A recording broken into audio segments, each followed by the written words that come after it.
الرحمن علم القرآن.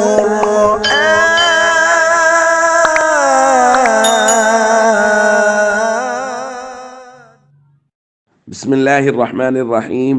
عن ابي سعيد رضي الله تعالى عنه قال قال رسول الله صلى الله تعالى عليه وسلم كيف انعم وصاحب القرن قد التقم القرن واستمع الاذن متى يؤمر بالنفخ فينفخ.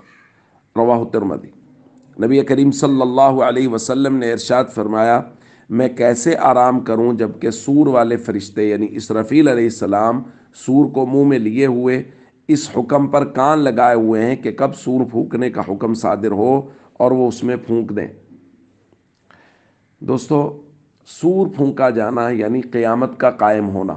اسرافیل علیہ السلام کی ڈیوٹی ہی یہ ہے کہ انہوں نے یہ کام کرنا ہے، سور پھونکنا ہے۔ جب سور پھونکا جائے گا تو ساری دنیا کے لوگ اس سور کی آواز کی وجہ سے وہ سب مر جائیں گے۔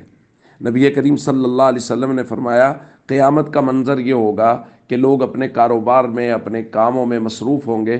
لوگ مثال کے طور پہ حضور نے مثال دیتے ہوئے فرمایا کہ کسی آدمی نے یوں کپڑا کھولا کسی کو دکھانے کے لیے، ابھی لپیٹ نہیں سکے گا کہ قیامت قائم ہو جائے گی۔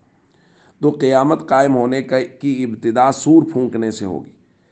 جب یہ بات صحابہ کرام نے سنی تو صحابہ کرام بہت پریشان ہوئے، تو نبی کریم صلی اللہ علیہ وسلم نے صحابہ کرام کو دعا سکھائی۔ فرمایا، تم یوں کہا کرو، حسبنا اللہ ونعم الوکیل علی اللہ توکلنا۔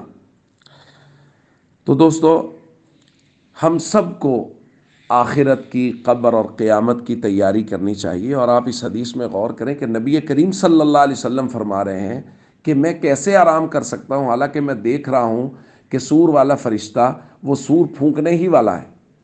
تو حضور علیہ الصلوۃ والسلام کی مبارک زندگی کو دیکھیں تو حضور نے آرام کیا بھی نہیں، یعنی رات بھر اس قدر قیام کرتے کہ پاؤں مبارک متورم ہو جاتے۔ یہ کیفیت تھی نبی کریم صلی اللہ علیہ وسلم کی۔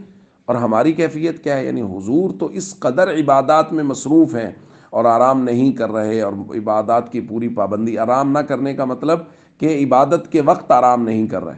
اور ہماری کیفیت یہ ہے کہ ہم فرائض اور ارکان اسلام سے بھی غافل ہیں، ہم امتی نبی کریم صلی اللہ علیہ وسلم کے طریقوں سے غافل ہیں، حضور علیہ الصلوۃ والسلام کی مبارک زندگی سے ہٹے ہوئے۔